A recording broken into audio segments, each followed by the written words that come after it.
चरणसरोजम् सान्द्रनीलम्बुदाभम्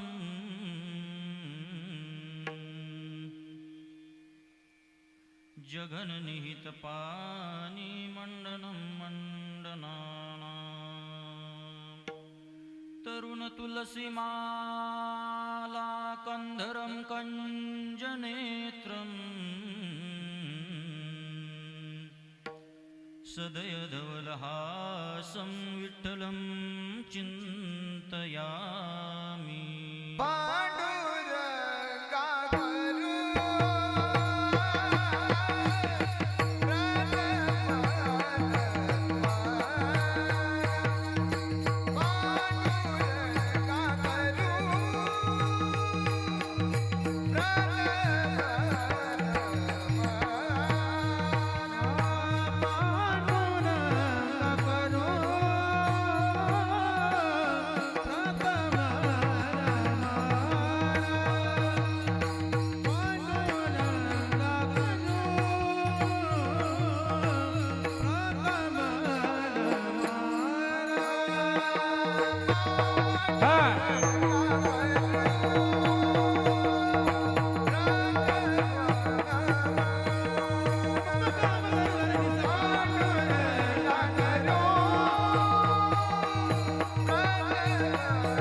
पांडुरंगा करू प्रथम नमन दुसरे चरण संतांचिया त्यांच्या कृपादाने कथेचा विस्तारू बाबाजी सद्गुरु दास तुका अलंकापुरी रम्य सिंहासनस्थं पदंभुज तेजस्फुरदिक्प्रदेशम् विधीन्द्रादिदेवै सदा स्तूयमानं समाधिस्थमूर्तिं भजे ज्ञानदेवम्। नमो सद्गुरु तुकया ज्ञानदीपा नमो सद्गुरु सच्चिदानंदरूपा नमो सद्गुरु भक्त कल्याणमूर्ती नमो सद्गुरु भास्करा पूर्णकीर्ती। आता अभिनव वाग्विलासिनी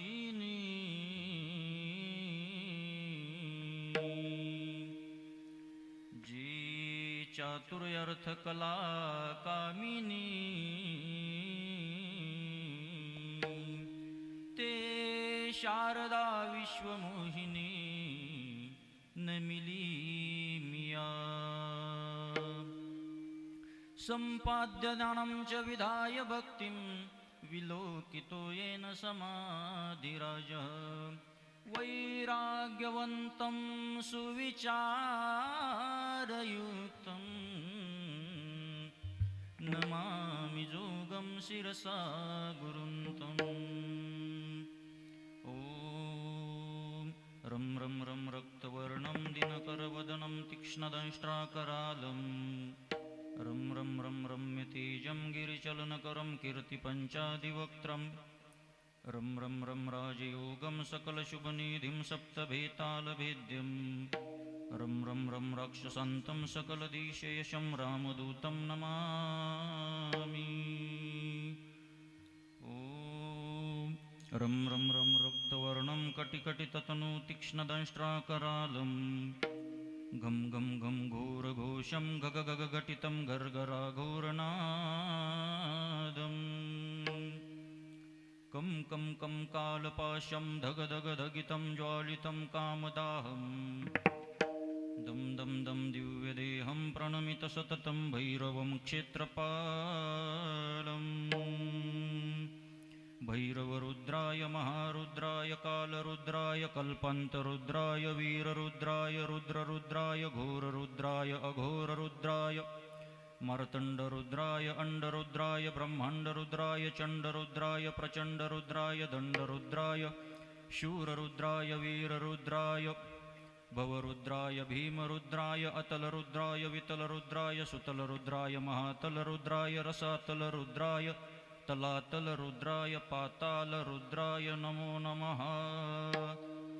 नमो नमो नमो नमो नमो नमो नमो नमो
पक्षी अंगणी उतरती ते का गुंतो निया राहती तैसे असावे संसारी जोवरी प्राचीनाची दूरी।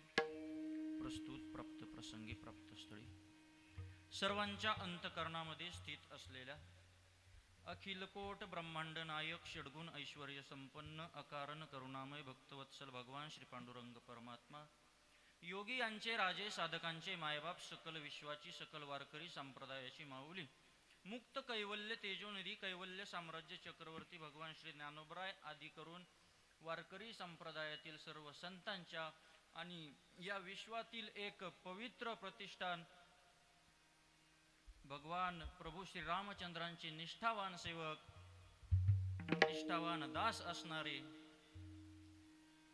तो वैष्णवा माझी अतिश्रेष्ठ हनुमंत म्हणावया कनिष्ठ ऐसा पापिष्ट कोण आहे। सर्व वैष्णवांच्या मध्ये पूज्य ठिकाणी असलेले भगवान श्री हनुमंतरायांच्या चरणारविंदावर सेवा समर्पित करण्यासाठी निवडलेला अभंग पैठण निवासी असलेले वैराग्य रागरसिक शांतीचे महामेरू लोकमान्य संत जगमान्य संत देवमान्य संत आणि संतमान्य संत श्रीमंत श्री संत एकनाथ महाराज यांचा 4 चरणांचा उपदेशपर प्रकरणातील अभंग असून प्रस्तुत अभंगामध्ये शांतीब्रह्म एकनाथ महाराज हे या मृत्यू लोकामध्ये जन्माला आलेल्या मनुष्य प्राण्याला काही हिताचा उपदेश करतात। विठ्ठल विठ्ठल विठ्ठल विठ्ठल विठ्ठल झाला. एक तर मनुष्य देह मिळत नाही, मोठ्या सायासानं आपल्याला हा नरदेह लाभला. जसं आंधळ्याच्या टाळीत कावळा सापडावा त्या न्यायानं आपल्याला हा नरदेह मिळाला बर का. मग त्या न्यायानं आपल्याला हा नरदेह मिळाल्याच्या नंतर या नरदेहाचा योग्य विनियोग आपण करून घेतला पाहिजे, तरच या नरदेहाचं सार्थक होईल. अन्यथा ज्या कामासाठी हा नरदेह मिळाला ते काम जर आपण या नरदेहानं करून घेतलं नाही तर या नरदेहाचं सार्थक होणार नाही. म्हणून या नरदेहाचं सार्थक होण्याकरता नाथ महाराज आजच्या अभंगामध्ये उपदेश करतात. या मृत्यू लोकामध्ये जन्माला आलेल्या प्रत्येक जीवाचं जर आपण वर्तन पाहिलं, प्रत्येक जीवाचं विचरण आचरण जर पाहिलं, तर या मृत्यू लोकामध्ये आपल्याला एक लक्षात येईल, प्रत्येक जीवाला काहीतरी नियम आहे. एखाद्या बारीक छोट्याशा मुंगीपासून तर मोठ्या हत्तीपर्यंत तुम्ही पहा, प्रत्येक जीवाला काहीतरी निसर्गानं म्हणा किंवा परमात्म्यानं काहीतरी नियम घालून दिलेले, आणि त्या नियमाच्या अधीन राहून, त्या नियमाच्या चौकटीमध्ये राहून सर्व जीव आपलं आपलं जीवन व्यतीत करत असतात. परंतु माणूस हा सर्व बुद्धिमान, सर्व शक्तिशाली मनुष्य असून सुद्धा ते चकारी सोडून, चौकट सोडून नियमाच्या बाहेर जाऊन जीवन जगतो आणि मग त्याची अधोगती होते. ही अधोगती होऊ नये याच्याकरता संत महात्म्यांचा अवतार असतो. संतांच्या अवताराचं प्रयोजन देखील तेच असतं, जगाच्या कल्याणा संतांच्या विभूती किंवा शोधून या आले संत हिताहित जगाचे. मग संत कशासाठी येतात? जगाचं हित करण्यासाठी, जगाचं कल्याण करण्यासाठी. तसं आपलं हित व्हावं, आपलं कल्याण व्हावं याच्याकरता नाथ महाराज आजच्या अभंगामध्ये दोन दृष्टांत आपल्या समोर ठेवतात. नाथ महाराज म्हणतात, या मृत्यू लोकामध्ये जीवन जगत असताना तुम्ही कुठल्याही पद्धतीच्या लोभामध्ये, भौतिक पदार्थांच्या, लौकिक पदार्थांच्या लोभात, मोहात गुंतून राहू नका. जसं पक्षी जीवन जगतात तसं तुम्ही इथं जीवन जगा. पक्षी अंगणी उतरती ते का गुंतोनिया राहती. पक्षी जसं जीवन जगतो तसं तुम्ही आम्ही जीवन जगायचं. म्हणजे कसं जगायचं जीवन? कल्पना करा, आकाशामधून उडणारा पक्ष्यांचा थवा किंवा पाखरांचा थवा. आकाशामधून पक्षी उडत असताना त्यांना एखाद्या घरासमोरच्या अंगणामध्ये काही दाणे पडलेले दिसतात. ते दाणे खाण्यासाठी किंवा ते दाणे टिपण्यासाठी ते आकाशातले पक्षी त्या घरासमोरच्या अंगणामध्ये येतात. तिथं आल्यानंतर आपलं पोट भरेपर्यंत, आपली भूक भागेपर्यंत वाटेल तेवढे दाणे खातात. आपलं पोट भरल्याच्या नंतर त्या अंगणामध्ये कितीही दाणे शिल्लक असले तर त्या शिल्लक असलेल्या दाण्यांच्या मोहामध्ये गुंतून न राहता ते पक्षी पुन्हा आकाशामध्ये उडून जातात. मग अंगणामध्ये कितीही दाणे शिल्लक असले पण आपलं पोट भरल्यानंतर पक्षी अंगणामध्ये थांबून राहत नाही. जसा पक्षी दाण्यांच्या मोहात किंवा पक्षी दाण्यांच्या लोभात अडकून राहत नाही, तसं तुम्ही आम्ही या मृत्यू लोकामध्ये जीवन जगत असताना तुम्ही आम्ही सुद्धा पक्षीच आहोत. आणि आपण या मनुष्य नावाच्या पक्षानं भौतिक पदार्थांच्या, लौकिक पदार्थांच्या मोहामध्ये किंवा लोभामध्ये गुंतून राहू नये. तैसे असावे संसारी जोवरी प्राचीनाची दोरी. जोपर्यंत आयुष्य आहे तोपर्यंत कुठल्याही पद्धतीच्या भौतिक लोभामध्ये गुंतून राहू नये. आणि दुसरा दृष्टांत नाथ महाराजांनी दिला. तिसऱ्या चरणामध्ये नाथ महाराज म्हटले, पूर्वीच्या काळी एका गावाहून दुसऱ्या गावाला जायचं म्हटलं की पूर्वीच्या काळी काय आत्ताच्या सारखे साधनं नव्हते, गाड्या नव्हत्या, काही साधनं नव्हते. पूर्वीच्या काळी एका गावाहून दुसऱ्या गावाला तुम्ही कसं जायचे? पायी पायी प्रवास करावा लागत असायचा. पूर्वीचा प्रवास पायी असायचा. मग नाथ महाराज म्हणतात, पायी प्रवास करण्यासाठी सकाळी घरून निघालेला तो वाटसरू दिवसभर प्रवास करतो. संध्याकाळच्या वेळेला, अंधार होण्याच्या वेळेला एखादं घर पुगतो. अंधार होण्याच्या आत त्या घरी जाऊन त्यांना विनंती करतो की बाबा, मी अमुक अमुक गावचा रहिवासी आहे, पुढं मला अमुक अमुक गावाला जायचं आहे, परंतु आता अंधार होईल, थोड्या वेळात सूर्यास्त होईल, सूर्यास्त झाल्यानं अंधार होईल आणि जंगलातून जाणं काही योग्य वाटत नाही, हिंस्र श्वापद, जंगली प्राणी यांची भीती आहे. म्हणून आजच्या दिवस मी विनंती करतो की तुमच्या घरी मला राहायला जागा मिळेल का, मला राहू द्याल का? पूर्वीचे माणसं पण चांगले होते. पूर्वीच्या काळात काही चोऱ्या वगैरे जास्त होत नव्हत्या म्हणून ठेवायचे. ठीक आहे, वा थांबा. मग अशा पद्धतीनं तो रस्त्यानं जाणारा वाटसरू त्या घर मालकाच्या घरी थांबला. रात्रभर त्या वाटसरूला घर मालकाची संगत घडली. दोघांचं बोलणं चालणं झालं, दोघांचे स्नेह संबंध निघाले, खूप बोलणं झालं. आणि दुसऱ्या दिवसाचा सूर्योदय झाल्याच्या नंतर तो वाटसरू त्या घर मालकाच्या घरी त्याच्या संगतीमध्ये थांबून न राहता सूर्योदय होताच आपल्या पुढच्या प्रवासाला निघून जातो. वस्ती कर वस्ती आला, प्रातकाळी उठून गेला. रस्त्यानं जाणारा वाटसरू त्या घर मालकाच्या घरी थांबला, त्याची संगत घडली, परंतु तो वाटसरू त्या घर मालकाच्या संगतीच्या बंधनामध्ये गुंतून राहिला नाही. तसं तुम्ही आम्ही सुद्धा या मृत्यू लोकामध्ये जीवन जगत असताना संगतीच्या बंधनामध्ये, म्हणजे माझी आई, माझा मुलगा, नातू, नातवंड, ही संगत, या संगतीच्या बंधनामध्ये गुंतून राहू नका. आणि अशा पद्धतीनं जर तुम्ही जीवन जगले, भौतिक पदार्थांच्या लोभात तुम्ही गुंतून राहिले नाही, संगतीच्या बंधनामध्ये तुम्ही अडकले नाही, अशा पद्धतीनं जर तुम्ही जीवन जगले, तर मग त्याची फलश्रुती नाथ महाराज सांगतात, एका जनार्दनी शरण ऐसे असता भय कवन. अशा पद्धतीनं जर तुम्ही जीवन जगले तर तुम्हाला भीती राहणार नाही, तुम्हाला भय राहणार नाही. भय राहणार नाही, भीती राहणार नाही. पण कशाची भीती राहणार नाही? आता इथं बसलेला प्रत्येक जण धोत्रावाले, पॅन्ट शर्टवाले, जीन्स पॅन्टवाले, सगळ्यात जास्त कशाला घाबरतात माणसं? बायकोला, मरणाला, मृत्यूला सर्वजण घाबरतात असतात. सगळेजण मृत्यूला घाबरतात, सगळेजण काळाला घाबरतात. पण नाथ महाराज म्हणतात, तुम्ही भौतिक पदार्थांच्या लोभात जर गुंतून राहिले नाही आणि संगतीच्या बंधनामध्ये जर तुम्ही गुंतून राहिले नाही, तर तुम्हाला मृत्यूला, कळी काळाला घाबरण्याची गरज राहणार नाही. जगा काळ खाय, आम्ही माथा दिला पाय, या वृत्तीवर तो आरूढ होऊन त्याला मोक्षाची प्राप्ती होते. अभंगाचा सरळ भावार्थ. विठ्ठल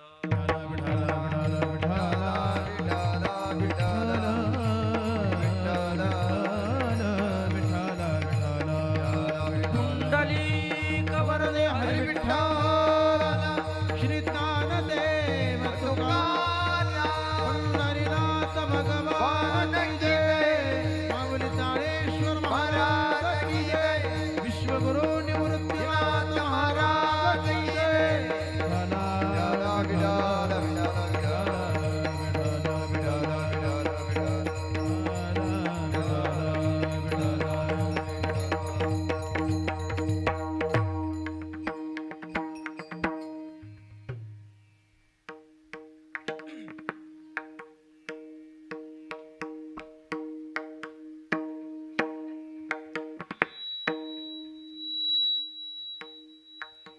अभंगावर काही बोलण्यापूर्वी परिहार देणं हे वक्त्याचं आद्य कर्तव्य असतं. या न्यायानं अगदी 2 शब्दांचा अल्पसा परिहार या ठिकाणी द्यायचा. तो म्हणजे असा, आज या ठिकाणी श्री क्षेत्र पन्हाळे, या पन्हाळे शब्द नामदेव महाराजांच्या गाथ्यात आलेला आहे महाराज. म्हणजे इतकं महान वर्णन आहे तुमच्या गावाचं बरं का. या पन्हाळे गावात जर स्नान जर केलं समाधान महाराज, तर त्याच्या सर्व कुळांचा उद्धार होतो. पण तो अर्थ इथं लावायचा नाही बरं का, तो अर्थ इथं नाही लावायचा. स्नान करिता पन्हाळे, उद्धरती सर्व कुळे, असं वर्णन आहे त्याचं. नामदेव महाराजांच्या गाथ्यामध्ये तो विषय आलेला आहे. आणि म्हणून या पन्हाळे गावामध्ये आपल्या आज या ठिकाणी कैलासवासी धोंडीराम सखाराम आवारे या बाबांच्या वर्षश्राद्धाच्या निमित्तानं म्हणा किंवा पुण्यस्मरणाच्या निमित्तानं म्हणा, आज आपण सर्वजण या ठिकाणी जमलेलो आहोत. सर्व राजकीय, सामाजिक, सर्व क्षेत्रातील त्यांच्यावरती प्रेम करणारे सर्व नातलग, जीवलग, मित्रपरिवार आज या ठिकाणी उपस्थित आहेत. कैलासवासी धोंडीराम सखाराम आवारे या बाबांच्या बद्दल जर बोलायचं जर झालं तर हे सांप्रदायिक घराणं आहे. तसं यांना संप्रदायाचा मोठा वारसा आहे. आता आमच्या महाराजांनी सांगितलं की संप्रदायाचा वारसा आहे, आणि मग खऱ्या अर्थानं त्यांची मुलं देखील माळकरी आहे. ते स्वतः सुद्धा हाडाची वारकरी होते. आळंदी पंढरपूरची वारी त्यांच्या घरामध्ये होती. ही सगळी अशी परमार्थाची, पांडुरंगाची सेवा त्यांच्या कुटुंबामध्ये आहे. आणि त्यांच्या आता मुलांवर, आपल्या नातवांवर, सर्वांवर, पुतण्यांवर, त्यांच्यावरती सुद्धा ते संस्कार संप्रदायाचे आहेतच. म्हणून आपल्या वडिलांची काहीतरी सेवा आपल्याला घडावी, आपल्या आजोबांची सेवा घडावी. त्यांनी आपल्यावरती जे उपकार केलेले, जे त्यांचे आपल्यावरती ऋण आहे, त्या ऋणातून आपल्याला काहीतरी उत्तरही होता यावं, त्या उपकाराची परतफेड आपल्याकडून घडावी. या न्यायानं मग त्यांच्या वर्षश्राद्धाच्या निमित्तानं काहीतरी ज्ञानदान, अन्नदान आपल्या हातून घडावं, काहीतरी वैष्णवांचं पूजन घडावं, भगवंताच्या नामाचं काहीतरी महत्त्व आपल्या कानावरती पडावं, भगवंताचं नाम आपल्या कानावरती पडावं. हा उद्देश त्या ठिकाणी डोळ्यासमोर ठेवून या कार्यक्रमाचं आयोजन आहे. बाबांच्या पाठीमागं पुंजाबाई धोंडीराम आवारे, पत्नी दौलत सखाराम आवारे भाऊ, मोतीराम सखाराम आवारे भाऊ, माणिक धोंडीराम आवारे मुलगा, अशोक धोंडीराम आवारे मुलगा, बाबाजी धोंडीराम आवारे मुलगा, संगीता गणपत कोल्हे मुलगी, सूरज माणिक आवारे नातू, ज्ञानेश्वर अशोक आवारे नातू, सोमनाथ अशोक आवारे नातू, आकाश माणिक आवारे नातू, ऐश्वर्या भूषण बोरसे नात आणि अश्विनी सागर कोल्हे नात. असा मोठा परिवार बाबांच्या ठिकाणी, बाबांच्या पाठीमागं या ठिकाणी आहे. मग अशा पद्धतीनं कार्यक्रमाचं भव्य दिव्य नियोजन, या खऱ्या अर्थानं अशा पद्धतीनं वर्षश्राद्ध करणं, अशा मोठ्या पद्धतीनं नामसंकीर्तन म्हणा किंवा अन्नदान करणं, या गोष्टी सहज कोणीही करत नाही. पुढं तो विषय मी बोलणारच आहे, परंतु या गोष्टी कोणी जास्त करून करत नाही. आणि खरा पुत्र त्यालाच म्हटलं जातं. पुन नावाचा नरक आहे, तसे बरेच नरक सांगितले. पुन नावाचा एक नरक आहे. या पुन नावाच्या नरकातून आपल्या पितरांना ते बाहेर काढतात. पण ते कधी बाहेर निघतात आपले पितर? ज्यांचे वंशज अशा पद्धतीनं त्यांच्या श्राद्धाच्या प्रित्यर्थ त्यांना अन्नदान पिंडदान देऊन या पद्धतीनं श्राद्धाच्या निमित्तानं काहीतरी भगवंताच्या नामाचा सोहळा आयोजन करतात. असं जे करतात ते आपल्या गेलेल्या पितरांना पुन नावाच्या नरकातून बाहेर काढत असतात. विठ्ठल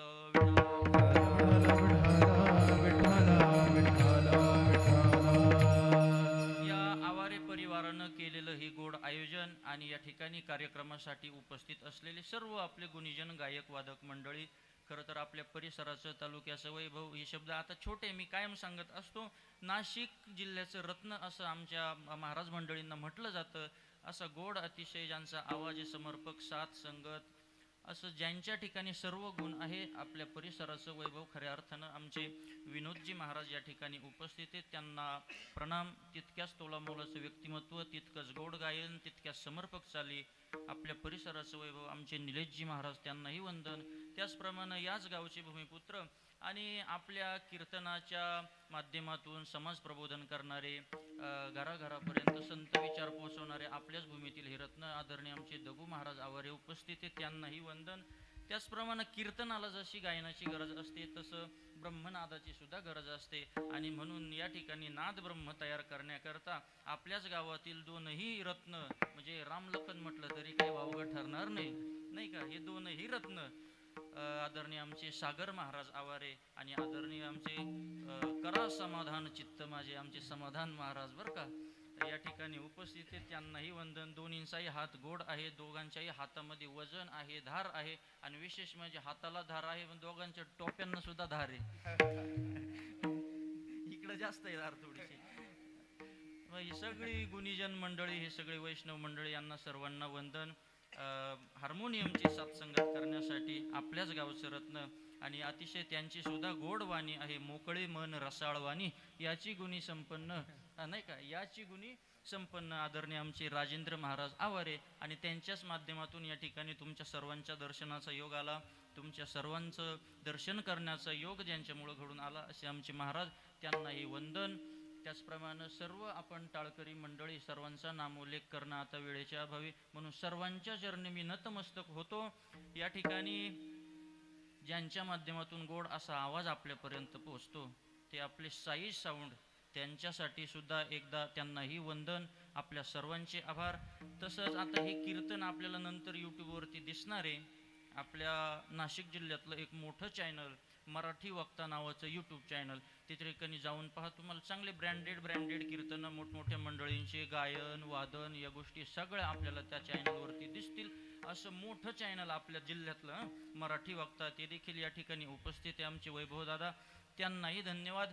कार्यक्रमाला उपस्थित कार्यक्रमाचे सर्व संयोजक, आयोजक, टाळकरी, माळकरी, विनेकरी, धारकरी, फडकरी, गायक, वादक, विनेकरी, चौकदार, माईकवाले, सिस्टीमवाले, मंडपवाले, आचारी, मातृवर्ग, पितृवर्ग, महिला मंडळ, बालक मंडळ, तरुण मंडळ, सामाजिक, आर्थिक, राजकीय, धार्मिक, शैक्षणिक, सहकार, व्यापार, कला, क्रीडा, कृषी क्षेत्रातील सर्व व्यक्तिमत्व, सर्व सरपंच, उपसरपंच, चेअरमन, व्हाईस चेअरमन, संचालक, तलाठी, पोलीस पाटील, तंटामुक्ती अध्यक्ष, ग्रामसेवक, शिपाई, भाऊसाहेब, सर्व माता भगिनी, माता मावल्या, सर्वांच्या चरणी विनम्र भावन नतमस्तक आणि झालेली सेवा, सेवेला सुरुवात. विठ्ठल विठ्ठला विठ्ठला विठ्ठला विठ्ठला विठ्ठला विठ्ठला विठ्ठला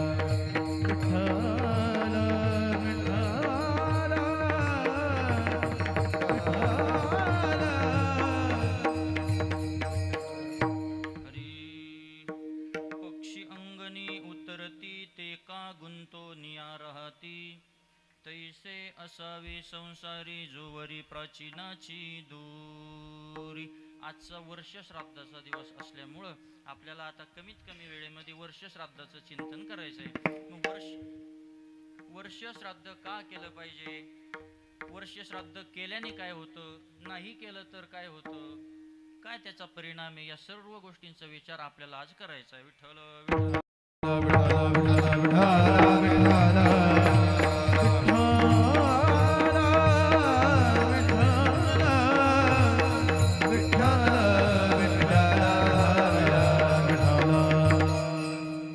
वर्ष श्राद्धाचं कीर्तन असल्यामुळं वर्ष श्राद्धापर्यंतचा प्रवास आपल्याला पाहायचा आणि थांबायचं. म्हणजे माणसाचा मृत्यू ते वर्ष श्राद्धाच्या दिवसापर्यंतचा प्रवास कसा होतो एवढं सांगायचं आणि थांबायचं. पहिली गोष्ट म्हणजे वर्ष श्राद्ध केलंच पाहिजे का, मग नाही केलं तर काय होतं, किंवा केल्याने काय फायदा होतो, नाही केलं तर काय नुकसान होतं, या गोष्टींचा विचार करायचा आहे. मग तुम्ही म्हणाल का हो वर्ष श्राद्ध नाही केलं तर काय होतं, केल्याने काय होतं, तर या गोष्टी आज सांगणं गरजेचं आहे महाराज. आता एक 7-8 दिवसापूर्वी इंस्टाग्रामवर एक क्लिप फिरत होती, त्या वृद्धाश्रमातली. आई वडील वृद्धाश्रमामध्ये होते. ते अंत्यविधीसाठी 3 मुली होत्या, त्यांना एकही मुलगी अंत्यविधीला आली नाही. ते लॅपटॉप चालू केला आणि लॅपटॉपवरून ते अंत्यविधी बघत होते. शिकलेले होते, पैशावाले होते. 5100 म्हणजे 5100 रुपये त्यांनी त्या अंत्यविधीसाठी त्या वृद्धाश्रमामध्ये पाठवले, पण अंत्यविधीला गेले नाही. म्हणजे आजकाल या पद्धती लोक त्याचा विचार करत नाही जास्त, परंतु त्याचे नंतर तोटे काय होतात याची त्यांना कल्पना नसते. 5100 रुपये पाठवून दिले अंत्यविधीसाठी आणि त्या लॅपटॉपवरून व्हिडिओ कॉलच्या माध्यमातून ते अंत्यविधी बघत होते. मग अशी संतती झाल्यापेक्षा आई वांज राहिलेली काय वाईट होतं, बरोबर आहे का नाही? मग अशा आता मला सांगा, वर्ष श्राद्ध, अन्नदान, पिंडदान, उदकदान या गोष्टी केल्या पाहिजे.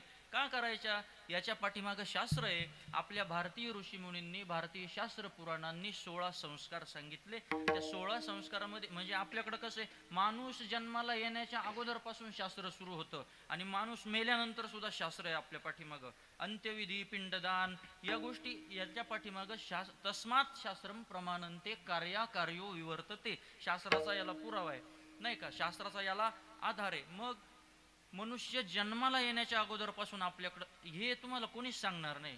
आजच ऐकून ठेवा. आहे काही थोडे मोजके माणसं सांगणारे, पण एवढं बारीक नाही सांगणार कोणी. याच्या पाठीमागं शास्त्र आहे. मनुष्य जन्माला येण्याच्या अगोदरपासून शास्त्र कसं ते सांगतो ऐका. ज्या वेळेला एखादी माऊली गर्भवती असते तेव्हा 7व्या महिन्यामध्ये त्या माऊलीच्या उदरामध्ये जेव्हा तो गर्भ असतो तेव्हा 7व्या महिन्यामध्ये शास्त्र सुरू होतं. पहिला संस्कार 7व्या महिन्यामध्ये 16 संस्कार सांगितले आपल्या ऋषीमुनींनी.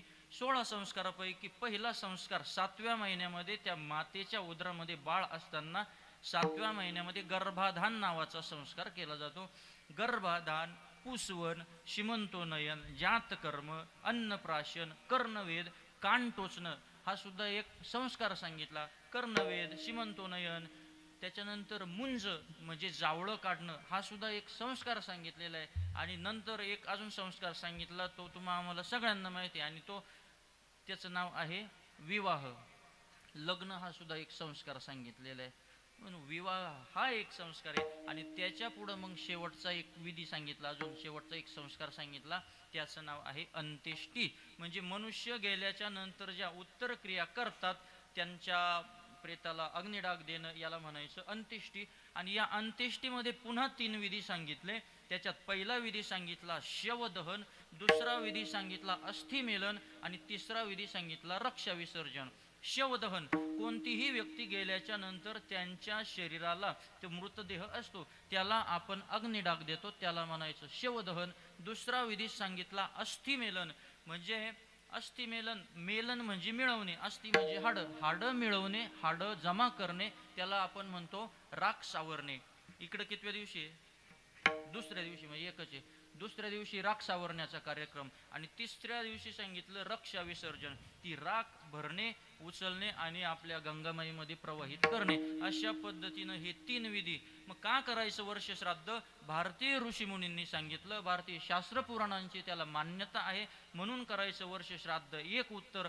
आणि दुसरं उत्तर ऐका, तुम्ही आम्ही सर्व प्रापंचिक माणसं आहे. मग प्रापंचिक माणसानं आपल्या आयुष्यामध्ये जीवन जगत असताना 3 दैवत नेहमी प्रसन्न ठेवावी लागतात. कोणते 3 दैवत? ग्रामदैवत, कुलदैवत आणि पितृदैवत. बरं, हे 3 दैवत नेहमी प्रसन्न ठेवावे लागतात. मग या 3 दैवतांना प्रसन्न ठेवण्यासाठी काय करायचं? काय नाही, आपल्या गावचं जे ग्रामदैवत आहे, प्रत्येक गावामध्ये बजरंग बलीचं, हनुमंतरायांचं मंदिर आहे. सकाळी उठले, आपली देवपूजा झाली की देवपूजा झाल्याच्या नंतर आपल्या गावातल्या मंदिरामध्ये जायचं. जे आपली ग्रामदेवता आहे त्यांना नमस्कार करायचा, म्हणजे ग्रामदैवत प्रसन्न राहतं. दुसरं सांगितलं कुलदैवत. आता कुलदैवताला प्रसन्न ठेवण्यासाठी काय करायचं? काय नाही म्हटले, वर्षातून एकदा आपल्या कुलदैवताला गेलंच पाहिजे. आपण जन्माला आल्यावर एकदाच जातो, पण वर्षातून एकदा गेलं पाहिजे बरं का. वर्षातून एकदा जायचं. आता वारकऱ्याचं कुलदैवत काय? विठ्ठल कुळीचे दैवत, विठ्ठल कुळीचे दैवत बरं का. विठ्ठुराया म्हणजे पांडुरंग परमात्मा हे कुळाचं आपल्या दैवत आहे. मग कुलदैवताला गेलं पाहिजे. कुलदैवताला वर्षातून एकदा गेलं पाहिजे. मग आता आपलं कुलदैवत कोणाचं? जेजुरीचे खंडोबा असतील, कोणाची तुळजापूरची भवानी माता कुलदैवत असेल, कोणाचे आपले बिजासनी माता असेल, जे काही कुलदैवत असेल ते वर्षातून एकदा गेल्याच्या नंतर त्यांचा जो काही नैवेद्य असेल, जो काही त्यांचा पोशाख वगैरे असेल, साडी चोळी बांगडी, या गोष्टी त्यांना दिल्या पाहिजे, म्हणजे कुलदैवत प्रसन्न राहतं. आणि तिसरं दैवत सांगितलं पितृदैवत. आता पितृदैवत प्रसन्न करण्यासाठी काय करायचं? काय नाही म्हटले, पितृदैवतांना प्रसन्न करण्यासाठी अशा पद्धतीनं श्राद्ध केल्याच्या नंतर पितृदैवत प्रसन्न राहत असतात. हे 3 दैवत, कुलदैवत, ग्रामदैवत आणि पितृदैवत. मग या 3ही दैवतांपैकी समजा तुमच्यावरती ग्रामदैवत प्रसन्न आहे, तुमच्यावरती कुलदैवत प्रसन्न आहे, पण तुमच्यावर पितृदैवताचा प्रकोप घडला, तर पितृदैवताचा प्रकोप घडल्याच्या नंतर काय होतं? त्या ठिकाणी संत महात्मे वर्णन करतात, ते पितर आपल्या वरून, पितर लोकातून आपल्या वंशातल्या मुलांना त्या ठिकाणी शाप देत असतात. आहा कटाचे करीती पितन, आहा कटाचे करीती पितन, कट कट करीती पितर, कट कट करीती पितर. वंशी दुराचारी पुत्र झाला, पुत्र झाला, दुराचारी पुत्र झाला, पुत्र झाला. गणेशची गगन बघावेची का भांगा, गणेशची गगन बघावेची का भांगा, टाळ वाजवा, टाळ वाजवा. गणेशची का भांगा, गणेशची गगन बघावेची का भांगा.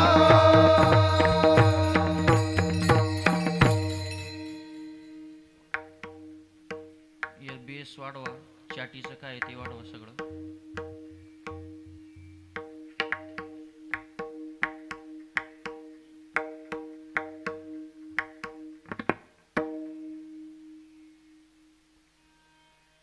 काय होतं? आपले पितृ त्या ठिकाणी शाप देत असतात. अरे माझ्या वंशामध्ये असा कसा त्या ठिकाणी माणूस जन्माला आला, आमच्या मुक्ती करता तो काही प्रयत्नच करत नाही, नाही अन्नदान करत नाही, पिंडदान करत नाही, उदकदान करत नाही, काय आमच्या वंशामध्ये याचा जन्माला येऊन फायदा आहे? आहा कटा त्याचे करीती पितर, वंशी दुराचारी पुत्र झाला. आहा कटा त्याचे करीती पितर. म्हणून पितर लोक, आपल्या पितर लोकातून आपले पितृदैवत त्या ठिकाणी शाप देत असतात. म्हणून पितृदैवत प्रसन्न राहावे याच्याकरिता आपल्याला श्राद्ध कर्म करावं लागत असतं.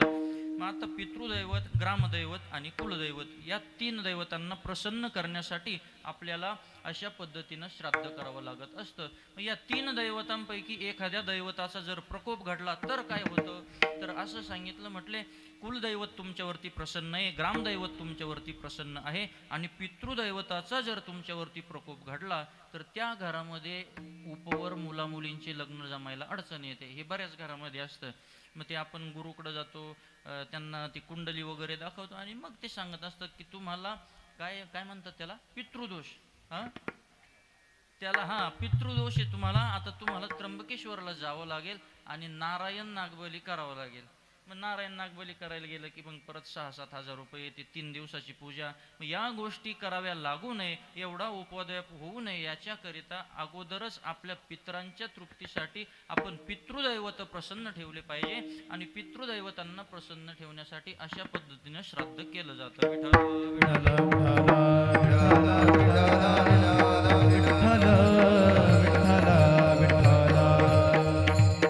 पितृदैवतांना प्रसन्न ठेवण्यासाठी आपण हे सर्व विधी करत असतो. आता पुढं आपल्या येईल, आता भाद्रपद महिन्यामध्ये आपण पितृ पंधरवडा साजरा करतो. पितृ आपण जीव घालत असतो कशासाठी? खीर खायला. पितृदैवतांना प्रसन्न ठेवण्यासाठी या सर्व गोष्टी कराव्या लागत असतात. म्हणून पितृदैवत प्रसन्न पाहिजे, कुलदैवत प्रसन्न पाहिजे, ग्रामदैवत प्रसन्न पाहिजे. आणि मग पितृदैवत प्रसन्न असले की मग त्या घरामध्ये शांतता लाभत असते. पितृदैवतांचा जर प्रकोप घडला तर त्या घरातील कोणीतरी तरुण व्यक्ती जातो, त्या घरामधली जनावरं मरत असतात, त्या घरामध्ये भांडण तंट कलह उत्पन्न होत असतात. अशा पद्धतीनं जीवितहानी मृतहानी या गोष्टी होत असतात. या होऊ नये म्हणून वर्ष श्राद्ध का करायचं त्याच्या पाठीमागचे हे 2 कारणे. भारतीय ऋषीमुनींनी 16 संस्कार सांगितले, त्या संस्काराचा भाग म्हणून वर्ष श्राद्ध करायचं आणि पितृदैवतांना प्रसन्न ठेवण्यासाठी वर्ष श्राद्ध करायचं. विठ्ठल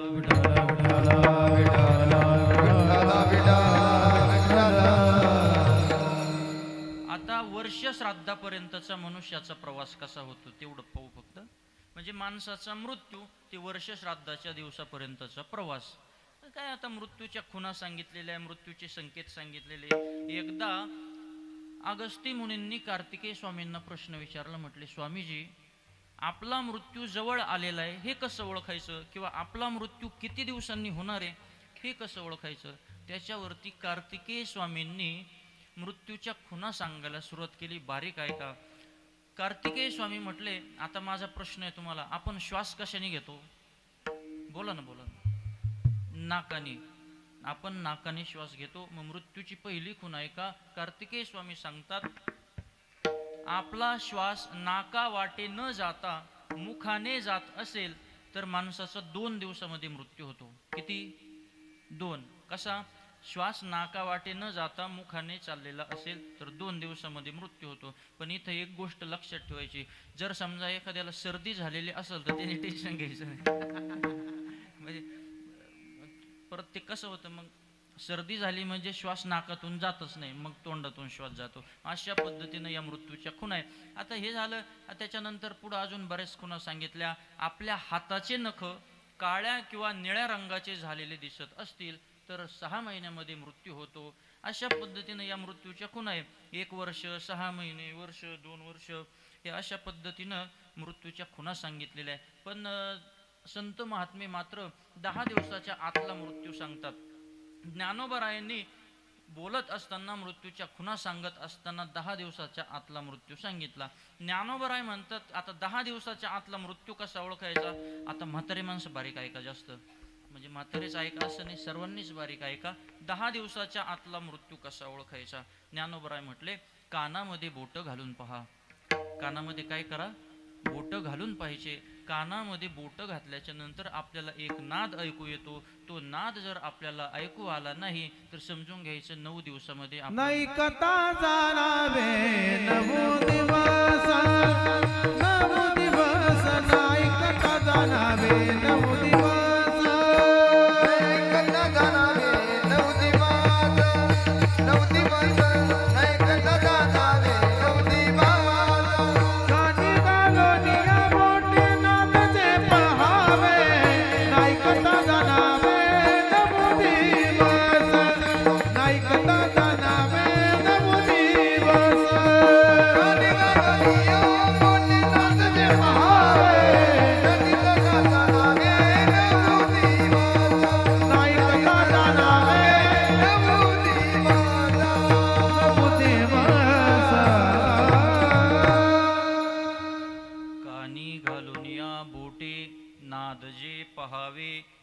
ऐकता जाणावे 9 दिवस. हे ज्ञानोबरायांनी खुणा सांगितलेल्या मृत्यूच्या. आता काही लोकांचा याच्यावरती विश्वास नसतो. बाबा आता काय करायचं, नास्तिक माणसं आली जन्माला, काही काही आता असतात नास्तिक, त्यांना विश्वास नसतो. मग ते म्हणतात हे काहीतरी तुम्ही चुकीचं सांगताय किंवा तुम्ही मनाचं जोडून सांगता. याला गरुड पुराणाचा ज्ञानोबरायांचा पुरावा आहे ना, ज्ञानोबरायांचे अभंग आहे म्हणून याला संतांचा पुरावा आहे. याच्या पाठीमागं शास्त्र आहे. ज्ञानोबरायांनी या मृत्यूच्या खुणा सांगितलेल्या. ज्ञानोबराय म्हणतात, कानी घालून या बोटे नाद जे पहावे, न ऐकता जाणावे 9 दिवस. 9 दिवसानंतर मृत्यू होतो. त्याच्या पुढची खून ज्ञानोबराय सांगतात. म्हटले, भोवया पाहता न दिसे जाना, आयुष्याची गणना 7 दिवस. दररोज सकाळी उठल्यानंतर आपल्या भुवया आपल्या डोळ्यांनी पाहायच्या. ज्या दिवशी इथं नाही घरी गेल्यावर आपल्या भुवया पाहायच्या. आपल्या भुवया ज्या दिवशी आपल्याला दिसणार नाही त्या दिवशी समजून घ्यायचं 7 दिवसामध्ये आपला मृत्यू होणार आहे. त्याच्या पुढची खून ज्ञानोबरायांनी सांगितली. म्हटले, आपल्या डोळ्यामध्ये असे बोट ठेवल्याच्या नंतर बारीक चक्र दिसतात. ते चक्र जर आपल्याला दिसले नाही समजून घ्यायचं 5 दिवसांनी आपला मृत्यू होणार आहे. डोळा घालून या बोटे चक्र जे पहावे, न दिसता जाणावे 5 दिवस. 5 दिवसामध्ये आपला मृत्यू होत असतो. म्हणून अशा पद्धतीने या मृत्यूच्या खून आहे. आणि त्याच्या पुढची खून ज्ञानोबराय सांगतात. म्हटले, ज्या दिवशी तुमच्या नाकाचा शेंडा दिसणार नाही समजून घ्यायचं त्या दिवशी आपलं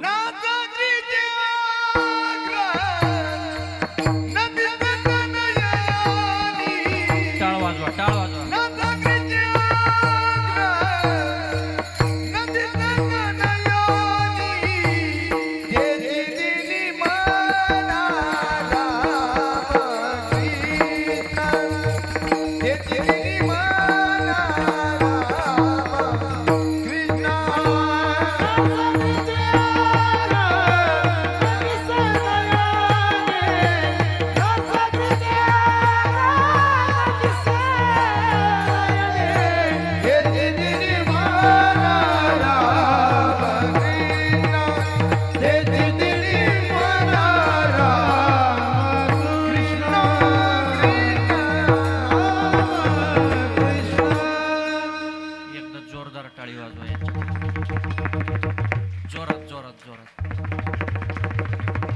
टाळी वाजवायला कीर्तनात बसल्यावर आळस नाही करायचं महाराज.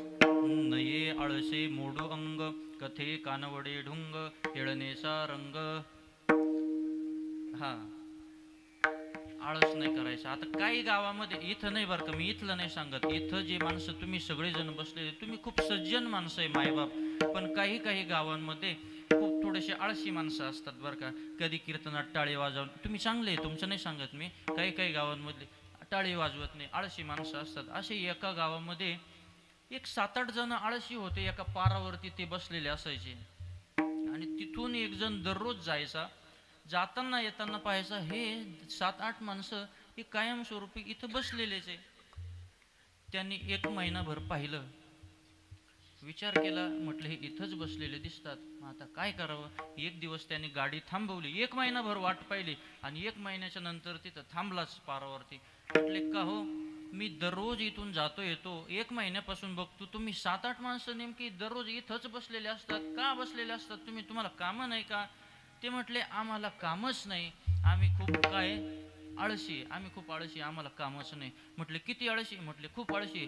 म्हटले, तुमच्या 10 जणांमधून सगळ्यात जास्त आळशी जो असेल त्याने हात वर करा. म्हटले, बरं का, हात वर करा. जो जास्त आळशी असेल त्याने, कोणीच हात वर केला नाही महाराज. मग त्यांनी एक युक्ती केली. म्हटले, आता असं करा, मी तुम्हाला 500 रुपये देतो, तुमच्यापैकी सर्वात जास्त आळशी जो असेल त्याने हात वर करा. 9 जणांनी पटापटा हात वर केले, एकाने हात वर केलाच नाही. त्यांच्या लक्षात आलं हा माणूस सगळ्यात जास्त आळशी आहे. म्हटले, बाबा या 10 जणांमध्ये तू सगळ्यात जास्त आळशी आहे, तुला 500 रुपये मी कबूल केले होते, हे बघ घे तुझे 500 रुपये घे. तो काय म्हणला माहिती का, तू हात वर का केला नाही, मी 500 रुपये देत होतो तरी सुद्धा तू हात का वर केला नाही. लय कटाळा आला होता म्हणून नाही का. म्हणजे 500 रुपये, अहो 1 सेकंदाचं काम आहे, 1 सेकंदात हात वरती केल्याच्या नंतर 500 रुपये मिळतात तरी सुद्धा हात वर करत नाही. म्हटले, मग आता ठीक आहे, नाही केला सोडून द्या विषय, हे तुझे 500 रुपये दे. हात केला पुढं, 500 रुपये हे तुझे घेऊन टाक बाबा. ते म्हटले, कशाला हात पुढं करायला लावता, खिशातच घाला ना आता. म्हणजे अशी आळशी माणसं असतात. म्हणून मला सांगायचं काय, आपल्याला मृत्यूच्या खुणा ज्या दिवशी नाकाचा शेंडा दिसणार नाही त्या दिवशी समजून घ्यायचं आपला अंत्यकाळ त्याच दिवशी आहे आणि त्याच दिवशी आपण मरणार आहे. विठ्ठल विठ्ठल.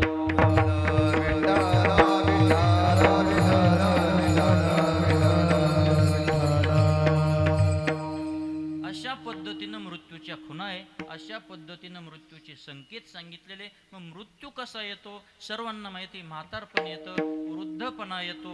वृद्धपणा आल्याच्यामुळं भूक मंदावते, शरीराला भूक कमी लागते, भाकर कमी खातो तो मनुष्य आणि मग शरीरामध्ये प्राण राहत नाही, शरीरामध्ये त्या ठिकाणी ताकद उरत नाही आणि मग मृत्यूला सामोरं जाण्यासाठी अंथरुणावरती पडून राहिलेला असतो.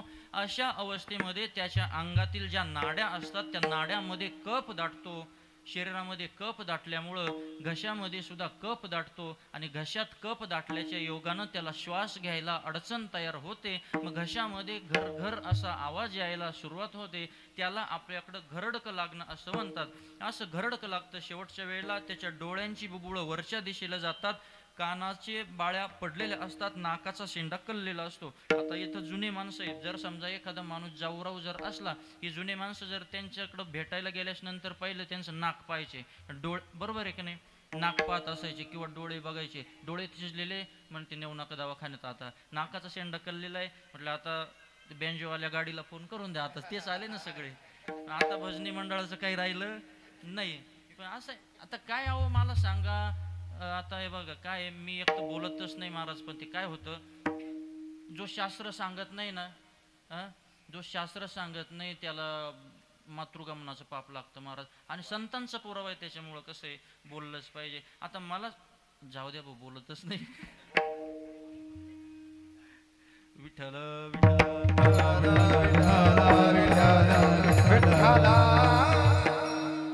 जाऊ द्या, जिथं उजेडल तिथं उजेडल.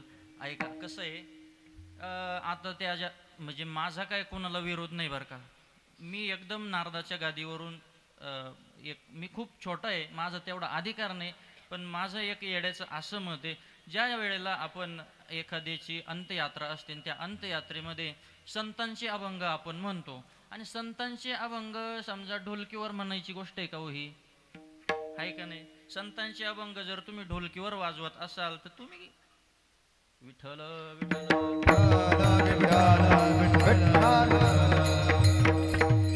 मग अशा पद्धतीनं डोळ्यांची बुबुळं वरच्या दिशेला जातात आणि त्या ठिकाणी तो मृत्यूला सामोरं जाण्यासाठी त्या ठिकाणी आगतिक होऊन पडून राहिलेला असतो.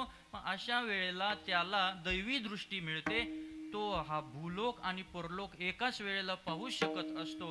त्या ठिकाणी दोन यमदूत त्याचे प्राणहरण करण्यासाठी आलेले असतात. त्या दोनही यमदूतांचं वर्णन प्रेतकल्पामध्ये असं आलेले की त्यांच्या अंगावरती कुठल्याही प्रकारचं वस्त्र नसतं, नग्न अवस्थेमध्ये ते असतात. काळा कुळकुळीत असा त्यांचा वर्ण असतो. त्यांच्या डोक्याचे केस राठ अशा स्वरूपाचे असतात. हातांची नख तीक्ष्ण आणि अनकुचीदार असतात. आणि असे ते दोन यमदूत तिथं आल्याच्या नंतर त्या शरीरावर आपले पाश टाकल्याच्या नंतर मग त्याचा प्रेत बाहेर ओढून काढत असताना, आत्मा बाहेर ओढून काढताना तो अंगठ्या एवढा जीव त्या शरीरातून बाहेर पडत असताना मोठमोठ्यानं हाहाकार करत असतो. बाहेर निघाल्याच्या नंतर पुन्हा त्याला पूर्वीच्या वासनामय शरीरामध्ये शिरावंसं वाटतं, परंतु दूतांनी बांधून ठेवल्यामुळं त्याला तसं काहीही करता येत नाही. नाही त्या यमासे करुणा,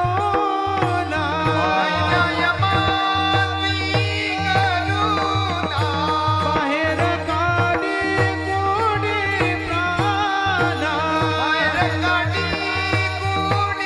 प्राणा, ओढाल सापडे जैसा दाना, चोर यातन धरी देतो, जैसा दाना, चोर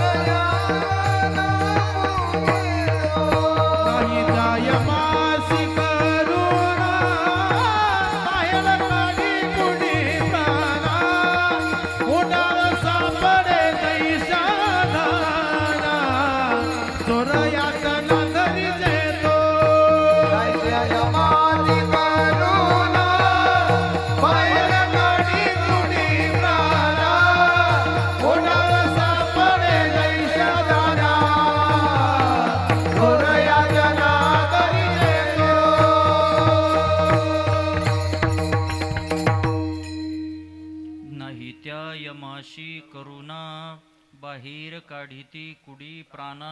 त्या यमाला करुणा, त्याला दया वगैरे काही येत नाही त्या जीवाची.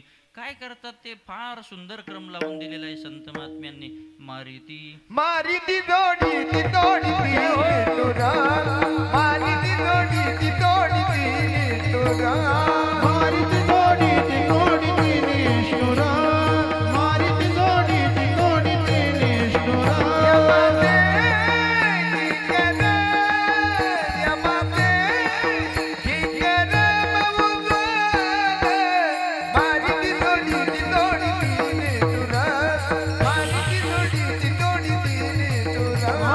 मारी ती जोडी ती तोडी ती निष्ठुरा. मारिती जोडी ती कोडी ती निष्ठुरा. मारिती जोडी ती कोडी ती निष्ठुरा. कोडी ती मारिती झोडिती तुडिती निष्ठूर. यमाचे किंकर बहुसाल. आणि मग तो अंगठ्या एवढा जीव त्या शरीरातून बाहेर निघाल्याच्या नंतर, त्याला बाहेर काढल्याच्या नंतर यमदूत त्याला आकाश मार्गानं वायू मार्गानं त्याला यमनगरीमध्ये घेऊन जातात आणि त्याला धमक्या देत असतात की बाबा रे, तू आतापर्यंत या मृत्यू लोकामध्ये जीवन जगत असताना जे जे काही पाप कर्म केलेले, या पापाच्या बदल्यामध्ये आम्ही तुला यमासमोर हजर करू. तिथल्या कुंभीपाक वगैरे नरकामध्ये आम्ही तुला शिक्षा भोगण्याकरता टाकून देऊ. अशा पद्धतीच्या धमक्या ऐकल्यानंतर त्याचं हृदय फाटत असतं. त्यांना भीतीनं त्यांना कापरं भरत असतं. मग त्याला यमनगरीमध्ये हजर केलं जातं, तिथं नेलं जातं. तिथल्या भयानक नरक यातनांचं दर्शन घडवलं जातं आणि पुन्हा आकाश मार्गानं त्याला खाली आणलं जातं. मग आता ऐका, आणल्याच्या नंतर मग आपण हा सर्व प्रवास 1 ते 1.5 मुहूर्तामध्ये पार पडत असतो. आता कोणताही मनुष्य गेल्याच्या नंतर 5व्या दिवशी 10वं करायचं नाही, 10व्या दिवशी 10वं करायचं. का समजा आपल्या कुळातलं त्या याच्यातलं समजा त्या वाड्यातलं कोणी वारलेलं असेल तर त्या ठिकाणी चालतं. परंतु जर तशी अडचण नसेल तर 5व्या दिवशी 10वं करायला चालत नाही. गरुड पुराण असं सांगतं 10व्या दिवशी 10वं करायचं. का करायचं सांगतो ऐका. आता कुठलाही मनुष्य गेल्याच्या नंतर त्यांचा जो मुलगा असतो, त्या मुलानं त्या पुत्रानं आपल्या गेलेल्या आईच्या किंवा वडिलांच्या प्रित्यर्थ 10 दिवसापर्यंत अवश्य पिंडदान केलं पाहिजे. का करायचं पिंडदान? आता एखादा माणूस गेला उदाहरणार्थ, तो माणूस गेल्यानंतर आपण त्याचं प्रेत किंवा त्याची जी डेड बॉडी असते ती आपण जाळून टाकतो, त्यांना अग्निडाग देतो. पण अग्निडाग आपण देतो, परंतु त्यांना पुढच्या प्रवासासाठी एक शरीर पाहिजे असतं. ज्यांचा आपण देहच जाळून टाकला त्यांना पुढचा प्रवास करता येईल का? करता येणार नाही. म्हणून त्यांना पिंडदेह मिळण्याकरिता त्या पुत्रानं 10 दिवस अवश्य पिंडदान केलं पाहिजे. मुलगा जे पिंड देतो त्या पिंडाचे 4 भाग सांगितलेले, त्याचे 4 वाटण्या होतात. भाग्यद्वयंतु देहस्य पुष्टी दंभूत पंचके तृतीयं यमदूतानां चतुर्थं सोपी जीवती. भाग्यद्वयंतु देहस्य पुष्टी दंभूत पंचके. देहातल्या पंचभूतांकरिता 2 भाग असतात. तृतीयं यमदूतानां, यमासाठी 3रा भाग, आणि चतुर्थम सोपी चिवती. अशी ही वाटणी 9 दिवसापर्यंत चालत असते. परत ऐका, परत सांगतो. कोणताही म्हणजे आई किंवा वडील गेल्यानंतर त्या पुत्रानं 10 दिवस अवश्य पिंडदान करायचं. मुलगा जो पहिल्या दिवशी पिंड देतो त्या पहिल्या दिवसाच्या पिंडानं गेलेल्या व्यक्तीचं मस्तक बनत असतं. मुलगा जे 2ऱ्या दिवशी पिंड देतो त्या पिंडानं त्याचं गळा, मान आणि खांदे बनतात. 3ऱ्या दिवसाच्या पिंडानं हृदय बनतं. 4थ्या दिवसाच्या पिंडानं पाठ, 5व्यानं बिंबी, 6व्यानं कंबर, 7व्या पिंडानं जननेंद्रिय आणि मांड्या बनतात. 8व्या दिवसाच्या पिंडानं गुडघे, 9व्या पिंडानं पाय आणि 10व्या दिवशी तो पिंडात्मक देह हातभर उंचीचा तो पिंडात्मक देह पूर्ण होतो. आणि मग त्या शरीरामध्ये भुकेची आणि तहानेची जाणीव उत्पन्न होते. आणि मग तहानेची भुकेची जाणीव उत्पन्न झाल्याच्या नंतर तो क्षुधातुर जीव त्या प्रेतात्मध्ये त्या पिंडदेहामध्ये शिरून 11व्या आणि 12व्या अशा 2 दिवसांचं श्राद्धान्न खाल्ल्याच्या नंतर 13व्या दिवसापासून यमपुरीच्या मार्गानं चालायला सुरुवात करतो. विठ्ठल विठ्ठल विठ्ठल विठ्ठल विठ्ठल विठ्ठल.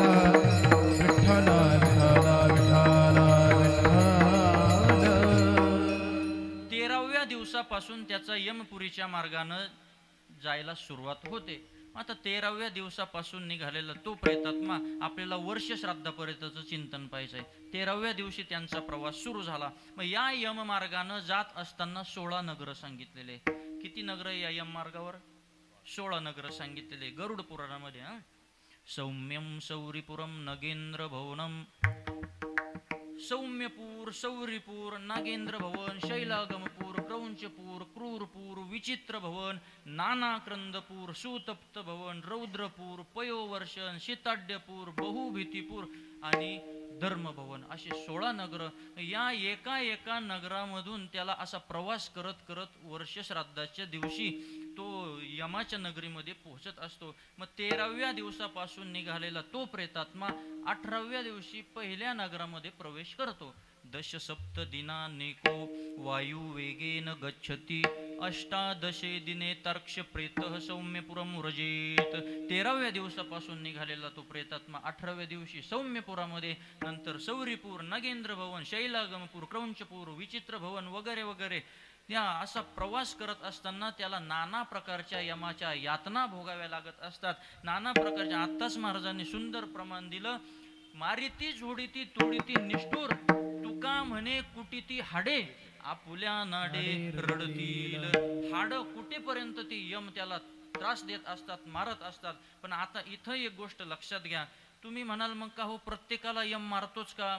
प्रत्येकाला मारत नाही. प्रत्येक जण या मार्गानं जात नाही. ज्याने आयुष्यभर पंढरपूरची वारी केली, कीर्तना भजनामध्ये बसत होता, हरिनामाची भजनाची ज्याला आवड होती, त्याला भगवंताचे दूत नेत असतात. सोडविनया पासोनिया सोडविनया पासोनिया सोडविनया पासोनिया सोडविनया पासोनिया करा हरि भक्ती परलोकी येईन कामा सोडविनया पासोनिया करारी भक्ती परलोकी येईन कामा सोडविनया पासोनिया करा हरी भक्ती परलोकी येईल कामा सोडविल यमापासून या. हरिभक्ती करा, नामस्मरण करा. मग अशा पद्धतीनं जो हरीचा शरण आहे, हरीचं पांडुरंगाचं नामस्मरण करतो, त्याला यम मारत नाही, त्याला वेगळ्या मार्गानं नेलं जातं. पण ज्यानं आयुष्यभर पाप कर्म केलेले त्याला या यम मार्गानं जावं लागत असतं. आता या ठिकाणी आमचे बाबांच्या वर्ष श्राद्धाच्या निमित्तानं आपण या ठिकाणी जमलेलो आहे.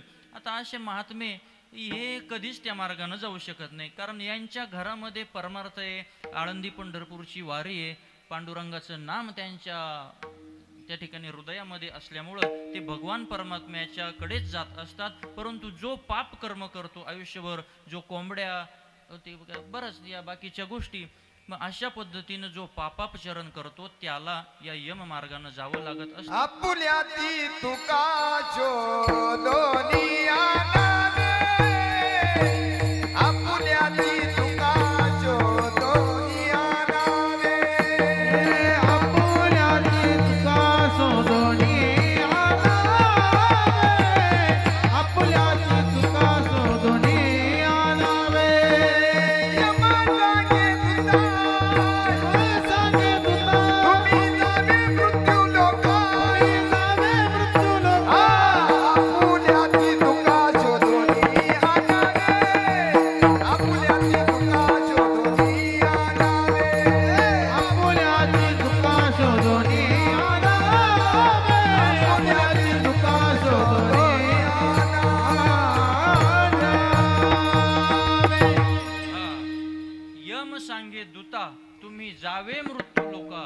आपुल्याती तुका शोधून या नावे वा, म्हणजे आपलं जे गिऱ्हाईक असेल त्याला तुम्ही घेऊन या, असं यमधर्म सांगत असतात बरं का. म्हणजे आपलं जे गिऱ्हाईक, मग आपलं गिऱ्हाईक कसं ओळखायचं? ज्यानं आयुष्यभर दारू दरफडे बाराभानगडी केल्या त्याला म्हणायचं आपलं गिऱ्हाईक. आपुल्या तितुका असं ते प्रमाणाचा अर्थ. मग अशा पद्धतीनं जो आयुष्यभर पाप करतो त्याला अशा पद्धतीनं यातना भोगत भोगत नेलं जातं. आता वेळेअभावी बाकीचं सगळं सांगत नाही. आपली वेळ आता जवळजवळ राहील 15-20 मिनिटं. त्याच्यामध्ये महाराज पुढं वैतरणी नदी सांगितलं, अशीपत्र वन नावाचं एक वन सांगितलं. या अशीपत्र वनामध्ये नाना प्रकारच्या यातना भोगाव्या लागत असतात. वैतरणी नावाची नदी आहे. वैतरणी नदीचं असं वर्णन केलेलं आहे की या ठिकाणी या यम मार्गावरती एक 2000 योजन लांबीची अशी वैतरणी नावाची नदी आहे. या नदीचं वर्णन करत असताना या नदीला पाहिल्याच्या नंतर पापी जीव येताना ती नदी पाहिल्याच्या नंतर त्याला भीती वाटत असते. या नदीमधून फेसाळलेलं रक्त वाहत असतं. या नदीचे दोन्ही किनारे हाडकांनी बनलेले असतात. या नदीच्या किनाऱ्यावरती केसांचा रक्ताचा चिखल साचलेला असतो आणि या नदीमध्ये मोठमोठ्या आकाराचे कृमी, कीटक, मासे, जळवा असे प्राणी त्या ठिकाणी राहत असतात. म्हणजे कढईमध्ये तूप जसं उकळतं तसं पापी माणसाला येताना पाहून ही नदी धुरांनी आणि ज्वालांनी खदखदू लागते आणि मग यमदूतांनी शिक्षा भोगण्याकरता त्या वैतरणी नदीमध्ये टाकून दिल्याच्या नंतर हजारो भोवरे त्या नदीमध्ये असतात. त्या भोवऱ्यामध्ये सापडून तो क्षणात पाताळात, क्षणात पृष्ठभागावर असा गरागरा फेऱ्या मारत असतो. असा प्रवास करत करत असताना वर्ष श्राद्धाच्या दिवशी त्याला यमराजाच्या नगरीमध्ये, यमराजाच्या दरबारामध्ये हजर केलं जातं आणि त्या ठिकाणी यमराजा आपल्या सिंहासनावरती बसलेला असतो. त्याच्या बाबतीमध्ये वर्ष श्राद्धाच्या दिवशी न्याय प्रक्रिया होत असते. यमराजा सिंहासनावरती बसलेला आहे. आजूबाजूला यमराजाचे अधिकारी मंडळी बसलेले, समोर हजर केलं जातं. आता याच्यामध्ये बरेच अजून यमनगरीमध्ये हजर होण्याच्या पूर्वी चित्रगुप्त आहे. चित्रगुप्ताला आपलं सर्व पाप पुण्य माहिती असतं. चित्रगुप्ताला माहिती असतं, परंतु याचं लहानातलं लहान पाप, लहानातलं लहान पुण्य सुटू नये याच्याकरिता चित्रगुप्त अजून श्रवण नावाच्या देवांना विचारून त्याच्या कृत्यांची पुष्टी करून घेत असतो. मग अशा पद्धतीनं यमराजाच्या नगरीमध्ये नेल्याच्या नंतर त्या जीवाला उभं केलं जातं. यमराजाचा दरबार भरलेला आहे. आजूबाजूला यमराजाचे अधिकारी बसलेले आणि मग त्या ठिकाणी त्या जीवाच्या बाबतीमध्ये आज निर्णय प्रक्रिया होणार असते आणि मग यमराजाचे अधिकारी त्या ठिकाणी न्याय करत असतात, निर्णय देत असतात की बाबा रे, आत्तापर्यंत तू या मृत्यू लोकामध्ये जीवन जगत असताना तू जे काही बरं वाईट कर्म केलेलं आहे त्याच्या बाबतीमध्ये आज तुमचा न्याय होणार आहे. म्हणून धर्मराजाचा न्याय हा अंतिम न्याय असतो. अगोदर धर्मराजाचे अधिकारी न्याय देत असतात की या जीवाला अमुक अमुक गतीला पाठवावं असं आम्हाला वाटतं, परंतु धर्मराजाचा न्याय हा त्या ठिकाणी अंतिम असतो. धर्मराजानं न्याय प्रक्रिया, न्याय देण्याच्या अगोदर त्या जीवाला विचारलं जातं. धर्मराजा विचारतो की बाबा रे, तुला आता शेवटची संधी, तुला आता काही बोलायचंय का, तुला काही तुझं मत मांडायचंय का? जसं आपल्याकडे एखाद्या कैद्याला फाशी देण्याच्या पूर्वी त्याची इच्छा विचारली जाते, तसं यमाच्या नगरीमध्ये सुद्धा यमराजा त्याला विचारत असतो की बाबा रे, तुझ्या बाबतीत आता निर्णय देणारे आम्ही, मग तुला काही बोलायचंय का? मग त्यावेळेला तो जीव विनंती करत असतो पांडुरंगाला की हे पांडुरंगा, या धर्मराजाला सांग, आता मला कोणतीही योनी नको, आता मला कुठलाही जन्म नको. जन्म मृत्यू फार झाले माझ्या जीवा, ऐक माझा धावा पांडुरंगा. शिनलो बहुत करिता येर झारा, रखुमाईच्या वरा पाववेगी. शिनलो बहुत करिता येर झारा, 84 लक्ष योनीच्या कचाट्यामध्ये हे फेरफटके मारत असताना ही योनी झाली किती योनी, ती योनी झाली किती योनी, असं खूप मला आता खूप त्रास झाला, खूप दुःख झालं. या धर्मराजाला सांगा आणि आता मला कुठलीही योनी नको. आणि मग अशा पद्धतीनं तिथं निर्णय प्रक्रिया झाल्याच्या नंतर त्या आपल्या जे पूर्वज असतात, त्यांच्या बाबतीमध्ये निर्णय प्रक्रिया झाल्याच्या नंतर त्यांच्या शरीरातले अंश वायुदेवतेमार्फत या ठिकाणी येत असतात, पाठवले जातात. ते गुप्त रूपानं या सर्व गोष्टी पाहत असतात. आपल्या श्राद्धाच्या प्रित्यर्थ आपल्या मुलांनी, आपल्या नातवांनी, आपल्या कुटुंबांनी केलेला हा जो काही नामसंकीर्तन सोहळा असेल, अन्नदान असेल, या गोष्टींकडे ते तत्व पाहत असतात. आपल्या कुटुंबातील सर्वांना ते आशीर्वाद देत असतात आणि पुन्हा मग त्या ठिकाणी नेलं जातं आणि मग ज्याच्या त्याच्या पाप पुण्यानुसार त्या त्या गतीला ते जात असतात. अशा पद्धतीनं वर्ष श्राद्धाच्या दिवसापर्यंतचा प्रवास असतो. परंतु हा प्रवास करत असताना यमाच्या अनेक प्रकारच्या यातना भोगाव्या लागत असतात. या यातना आपल्याला भोगाव्या लागू नये म्हणून संत महात्मे आपल्याला उपदेश करत असतात की बाबा रे, या मृत्यू लोकामध्ये जन्माला आल्याच्या नंतर तुम्ही लोभामध्ये गुंतून राहू नका. तुम्ही कुठल्याही पदार्थांच्या, भौतिक पदार्थांच्या, लौकिक पदार्थांच्या लोभामध्ये गुंतून राहू नका. एकतर मनुष्य देह मिळतच नाही. नरदेह कसा आहे? हा नरदेह कसा सांगितला? दुर्लभ. नरदेह दुर्लभ जाणार तुम्ही वासुदेव वासुदेव म्हणा.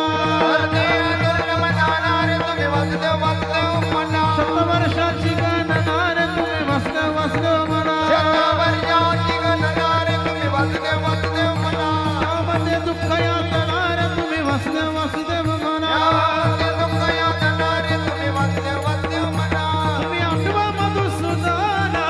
तुम्ही आठवा मधुसूदन, तुम्ही आठवा मधुसूदन.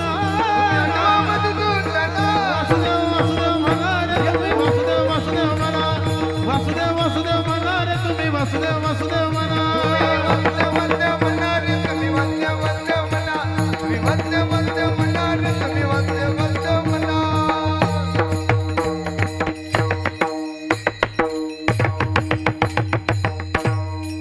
नरदेह दुर्लभ जाना.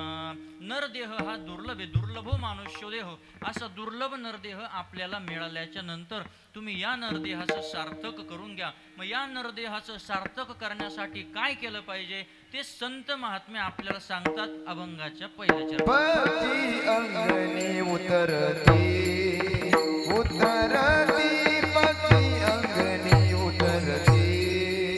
तारती पक्षी अंगणी उतरती.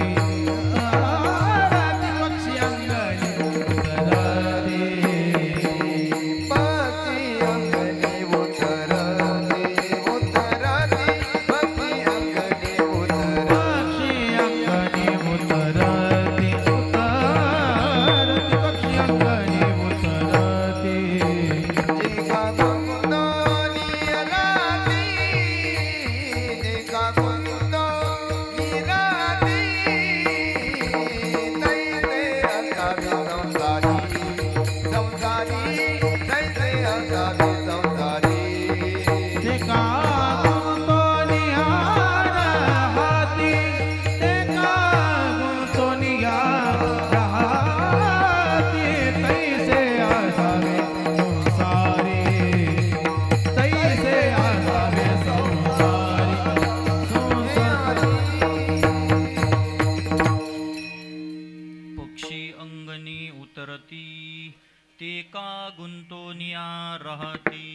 नाथ महाराज म्हणतात या मृत्यू लोकामध्ये जीवन जगत असताना असं जगा जसं पक्षी जीवन जगत असतो. मगाशीच सांगून गेलो, परत पुन्हा एकदा सांगतो. आकाशात उडणारे पक्षी दाणे खाण्याकरता, दाणे टिपण्याकरता एखाद्याच्या घरासमोरच्या अंगणामध्ये येतात. आपल्याला पाहिजे तेवढे दाणे खातात आणि आपलं पोट भरल्याच्या नंतर त्या अंगणामध्ये कितीही दाणे शिल्लक असले तरी त्या शिल्लक असलेल्या दाण्यांच्या मोहामध्ये पक्षी अंगणामध्ये थांबून राहत नाही. शिल्लक असलेल्या दाण्यांच्या लोभात पक्षी अडकून राहत नाही, पुन्हा उडून आकाशामध्ये जातात. तसं तुम्ही आम्ही सुद्धा या मृत्यू लोकामध्ये जीवन जगत असताना भौतिक पदार्थांच्या लोभात, भौतिक पदार्थांच्या मोहामध्ये गुंतून राहू नका. शब्द लक्षात घ्या, काय सांगितलं? लोभात गुंतून राहू नका. भौतिक पदार्थांचा लोभ किंवा मोह. भौतिक पदार्थ कोणाला म्हणायचे? भौतिक पदार्थ कशाला म्हणायचं? आपलं विहीर, वावर, ट्रॅक्टर, बैलगाड्या वगैरे वगैरे, ट्रॅक्टर, भानगडी, या बाकीचं हे जे आपल्याला दिसतं सगळं, याला म्हणायच्या भौतिक गोष्टी. या भौतिक गोष्टींच्या तुम्ही त्या ठिकाणी लोभामध्ये गुंतून राहू नका. कारण काय, आता आपण सगळेजण म्हणत असतो एखाद्याच्या अंत्यविधीला गेलो की मग त्या ठिकाणी आपल्याला स्मशान वैराग्य प्राप्त होतं. काही खरं नाही बाबा, आपल्याला सुद्धा एक दिवस असंच जायचंय, लय हाव करून काही उपयोग नाही. आणि पुन्हा घरी आल्याच्या नंतर पुन्हा जसे होते तसे. म्हणून हे सगळं जे आपल्याला दिसणार ऐश्वर्य, हे सगळं इथंच राहून जाणार आहे. तुमच्या आमच्याकडं काहीच नाही. रावणाकडं खूप होतं. कोटी घरे जेथे काशानी तांब्याची, शुद्ध कांचनाची सप्तकोटी. तुका म्हणे ज्याची संपदा एवढी, सांगाते कवडी गेली नाही. एवढी संपत्ती रावणाची होती, पण एक फुटकी कवडी सुद्धा रावणाला सोबत नेता आली नाही. ज्या अर्थी रावणाला एवढी संपत्ती नेता आली नाही, त्या ठिकाणी आपलं 10 बिघे 20 बिघे 50 बिघ्याची उदबत्ती कुठं लावायची सांगा बरं. म्हणून या ठिकाणी जीवन जगत असताना भौतिक पदार्थांच्या लोभामध्ये माणसानं गुंतून राहायचं नाही. लोभामध्ये गुंतायचं नाही, मोहामध्ये गुंतायचं नाही. लोभ म्हणा किंवा मोह म्हणा, दोघांचाही अर्थ एकच होतो. लोभ म्हणा तुम्ही किंवा मोह म्हणा, पण लोभामध्ये गुंतून राहायचं नाही. का लोभात गुंतून राहायचं नाही? भगवान परमात्मा कुरुक्षेत्रावरती अर्जुनाला गीता सांगत असताना भगवंतानं सांगितलं, म्हटले अर्जुना, ज्या ठिकाणी लोभ आला त्या ठिकाणी काम क्रोध हे येतातच. तसे हे 6 जण भाऊ सांगितले, काम क्रोध लोभ दंभ मद आणि मत्सर. हे 6 जण भाऊ. लोभ हा 3 नंबरचा, पण ज्या ठिकाणी लोभ आला त्या ठिकाणी काम क्रोध येत असतात. आणि ज्या ठिकाणी काम क्रोध आणि लोभ हे 3 एकत्र झाल्याच्या नंतर हे माणसाला नरकाला नेणारे 3 दार आहेत. त्रिविधम नरकसेदम द्वारम नाशनमात्मनः कामः क्रोधस्तथा लोभस्तस्मादे त्रयं त्यजेत. हे आता कसं आहे, हे नरकाला नेणारे 3 दार आहे भगवान परमात्मा म्हणतात. म्हणून लोभाच्या भानगडीत पडायचं नाही, मोहाच्या भानगडीत पडायचं नाही. मोह किती खतरनाक आहे एका मिनिटात सांगतो, लक्ष देऊन ऐका. किती खतरनाक मोह. चांगल्यांचा काटा काढला लोभानं, चांगल्यांचा काटा काढला मोहानं. किती खतरनाक मोह. विश्वामित्र नावाचे ऋषी 60,000 वर्षांची तपश्चर्या केली. अर्ध्याच मिनिटात सांगतो, बारीक आहे का. विश्वामित्र नावाचे ऋषी 60,000 वर्षांची तपश्चर्या केली आणि या तपश्चर्येच्या जोरावरती आता त्यांना इंद्रपदाची प्राप्ती होणार होती. मग इंद्राला काळजी पडली, आता माझी खुर्ची जाते की काय, माझं सिंहासन जातं की काय. म्हणून इंद्रानं त्यांची तपश्चर्या भंग करण्याकरता काही डावपेच आखले, काही योजना केली. अप्सरा बोलवल्या, रंभा उर्वशी मेनकान त्यांना सांगितलं, विश्वामित्र ऋषींची तपश्चर्या तुम्ही भंग करा. अप्सरा अगोदरच सुंदर, त्यात नाना प्रकारचा शृंगार केला, पायामध्ये घुंगरू बांधलं आणि ज्या ठिकाणी विश्वामित्र ऋषी तपश्चर्येकरता बसलेले होते त्या ठिकाणी आल्या. आणि आल्याच्या नंतर घुंगरा म्हणजे ज्या पायामध्ये घुंगरू बांधलेलं होतं त्या घुंगराचा पाय आदळला, घुंगराचा आवाज झाला आणि विश्वामित्र ऋषींची समाधी भंग पावली. म्हणजे इतकी ताकद घुंगराच्या आवाजात, हे तुम्ही लक्षात घ्या. घुंगराचा आवाज झाल्यानंतर त्या ठिकाणी विश्वामित्र ऋषींची समाधी भंग पावली. विश्वामित्र ऋषींनी डोळे उघडले, समोर पाहिलं, म्हटले सुंदर स्त्री दिसली. लोभ किती घातक याच्या करता. सुंदर स्त्री दिसली, तिला स्पर्श करण्याचा विचार मनामध्ये आला. चित्त चंचल झालं, चित्तवृत्ती तिच्या ठिकाणी गुंतली आणि तिला स्पर्श करण्याकरता पाठीमाग तिच्या निघाले. ती पुढं पळते, विश्वामित्र ऋषी पाठीमाग. 60,000 वर्षांची तपश्चर्या आहे विश्वामित्र ऋषींची, पण परिणाम असा झाला, लोभ झाल्यामुळं विश्वामित्र तपया खानी कुत्रा होनी हिंडेवनी. 60,000 वर्षाची तपश्चर्या आहे. 60,000 वर्षाची तपश्चर्या असताना, इतकं मोठं तप असताना, इतकी साधना असताना केवळ आणि केवळ फक्त लोभामुळं त्याला कुत्र्याच्या योनीमध्ये, हीन योनीमध्ये जन्म घ्यावा लागतो. त्या ठिकाणी तुमचं आमचं एका मिनिटाची सुद्धा साधना नाही. तिथं आपलं काय होईल याचा तुम्ही विचार करा. विठ्ठल विठ्ठल विठ्ठल विठ्ठल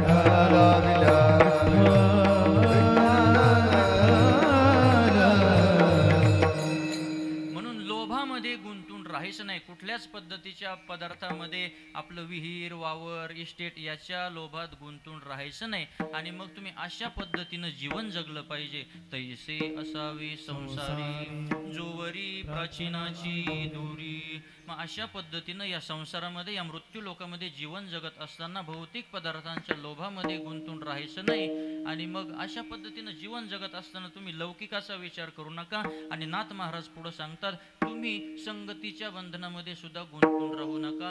अभंगाचं 3रं चरण. बस्ती करा बस्ती आला, बस्ती करा बस्ती आला, वस्ती कर बस्ती आला, वस्ती कर बस्ती आला. प्रातःकाळी उठून गेला, प्रातःकाळी उठून गेला, गेला वस्ती करा बस्ती आला, कैसे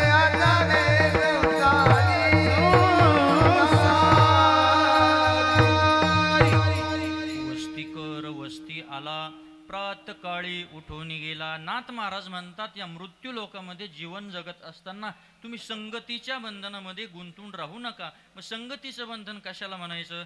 माझी मुलगी, माझा मुलगा, माझा पती, माझी पत्नी, माझे नातवंड, माझे पंतू, याला म्हणायचं संगत. या संगतीच्या बंधनामध्ये तुम्ही गुंतून राहू नका, कारण अंत्यकाळामध्ये कुणीही सोडवायला येत नाही.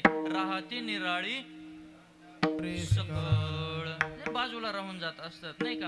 आणि फक्त तिथं सोडवणारा एकच जण असतो. तुका म्हणे तुला सोडविना कोणी, एका चक्रपाणी वाचून या. कोणता सोयरा त्या ठिकाणी कामाला येत नाही, फक्त एकच सोयरा कामाला येतो, अंत्यकाळीचा सोयरा. तुका म्हणे विठूधरा. बाकीचं बहीण भाऊ पती पत्नी कोणीही येत नाही. जी तुमच्या सोबत वेद ब्राह्मणांच्या देव ब्राह्मणांच्या साक्षीनं तुमच्या हाताला धरून अग्नीला साक्ष ठेवून 7 फेरे मारून आलेली असते, ती सुद्धा सोबत येत नाही. मी तव जळत तसे स्मशानी. काय देहगृहाची कामिनी ती तव राहिली भुवनी, मी तव जळतसे स्मशानी अग्नी सवे एकदा. टाकुनी पळती राना मोराची, होती पाठ मोरे. हनुती होती पण मोलाची, होती पण मोरे. टाकुनी पळती रांडा पोरे. आणि काय अंती होती पाठ मोरे. महाराज कोणी आपल्या करता येत नाही, कोणी सोडवत नाही नाही का. सोडविना राजा देशीचा चौधरी, अनेक सोयरी भली भली. तुमच्या कितीही ओळखी असल्या परंतु त्या ठिकाणी कोणी कामाला येत नाही, ही मात्र सत्यता आहे. म्हणून कोणीच सोडवत नाही, कोणीच सोडवत नाही. शेवटी एकट्यालाच जावं लागतं.